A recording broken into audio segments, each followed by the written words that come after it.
On va faire la feuille de montage pour ce projet-là. Ici, j'ai la feuille de montage qui est vierge.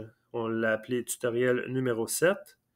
Le matériel, on va dire que c'est de l'acier et on va aller chercher sa dimension extérieure, diamètre et longueur. Dans Mastercam, dans le stock setup,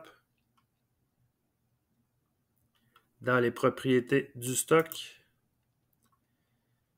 j'ai un diamètre de 12 pouces 200. On avait dit au départ qu'on avait probablement une phase numéro 1 pour nous donner un diamètre de 12 pouces 200 parce que c'est pas standard, on ne peut pas acheter ça de cette dimension-là brute. On va l'écrire ici. C'est de l'acier 12 pouces 200 de diamètre par une longueur de 8 pouces 200 plus 50 millièmes de marge sur la face pour notre dressage qui donne 8 pouces 250 par 8 pouces 250 de longueur. Ensuite, le numéro du programme qu'on avait paramétré dans Tool Setting, c'était 7890. On va l'écrire. 7890. La fixation de la pièce, bon, on suppose qu'on a eu une phase numéro 1. Là, on est rendu dans la phase 2. On va écrire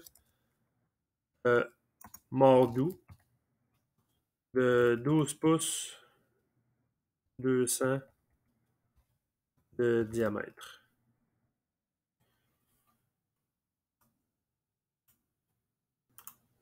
Et ensuite, la longueur de sortie, on l'a paramétré dans Mastercam, dans le stock setup, dans les propriétés des mâchoires,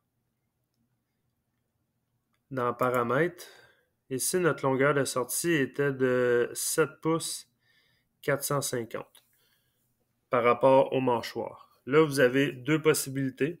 Soit qu'on écrive le 7 pouces 450 des mâchoires, ou on fait la différence entre la longueur totale de notre pièce et la longueur de sortie qui va nous donner la profondeur de notre empreinte si on avait utilisé des mâchoires molles.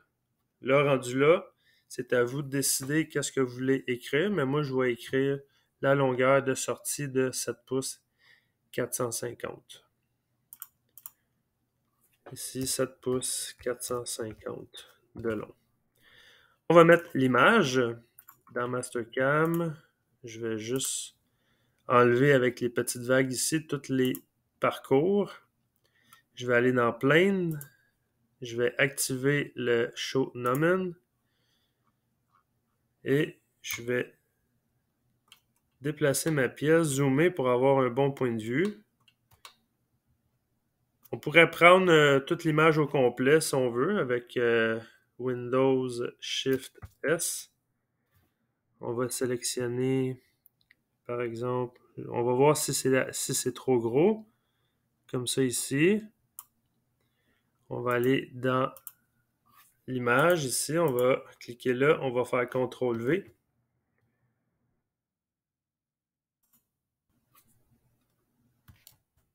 Ça n'a pas fonctionné, on va le refaire. On va aller chercher ça ici. On va retourner.